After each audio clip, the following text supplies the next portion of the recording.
Një tjetër shtetas i Kosovës është ndaluar nga autoritetet serbe, këtë herë në pikalimin kufitar ndërmjet Hungarisë dhe Serbisë. Avokati Arjanit Koci ka njoftuar se bëhet fjalë për mentor Mustafën, Jasenovic i komunës e Nova Bërdës, i cili u ndalua të shtunën rreth orës 22:30, teksa po udhëtonte me autobus nga Stuttgarti drejt Kosovës, së bashku me vëllaun e tij, Feyzullah Mustafën. Kurse ministri i punëve të brendshme e Serbisë njoftoi me 2 gusht se në pikalimin kufitar me Hungarinë, Horgosh e ka arrestuar një person të identifikuar me inicialet MM, i lindur me 1981, në ndyshimin për kryerjen e veprës penale, krim lufte kundër popullsisë civile.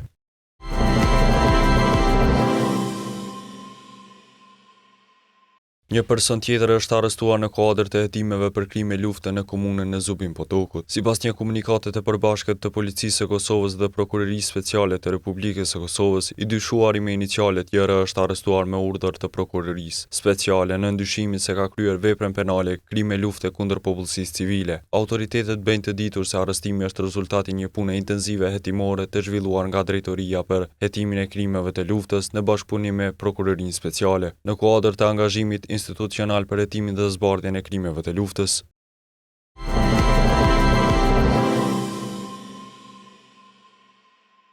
NATO nuk do të lejojë krijimin e asnjë vakumi të sigurisë në Kosovë e Ballkan, pasi kjo pjesë e Europës, sipas komandantit të KFOR-it general-majorit Ozkan Ulutash, është rajon me rëndësi strategjike për aleancën. Ai tha kështu në një intervistë për Kosova Press, kur u pyet nëse Kosova do të ishte e sigurt sot pa praninë e KFOR-it, të cilat kushte duhet të plotësohen që misioni i kësaj force të mos jetë më i nevojshëm këtu.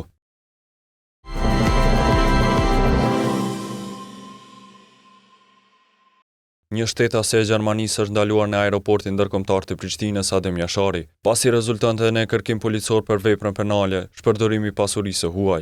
Sipas raportit të policisë, ndalimi është bërë me 1 gusht, ndërsa rasti lidhet me një ngjarje të regjistruar me 23 shkurt 2026. E dyshuara është intervistuar nga organet kompetente dhe me urdhër të prokurorit është liruar për të mbrojtur në procedurë të rregullt.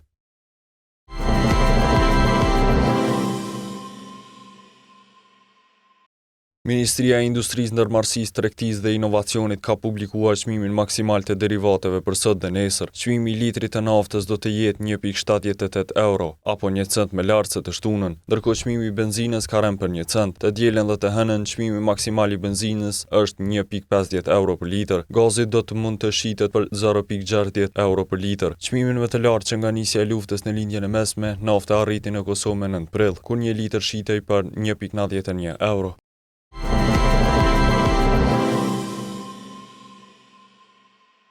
Presidenti Amerikan Donald Trump ka njoftuar se i ka anuluar sulmet kundër Iranit me kushtin që të arrihet një marrëveshje e shpejtë me këtë vend. Në një postim në Truth Social, presidenti Amerikan ka pohuar se Irani dhe vendet e tjera të lindjes së mesme i kërkuan të përmbahej nga çdo sulm, pasi ishin dakordsuar për parametrat e një marrëveshje. Sipas tij, kjo marrëveshje do të përfshijë hapjen e ngushticës së Hormuzit dhe dhënien në fund të kërcënimit bërthamor të Iranit.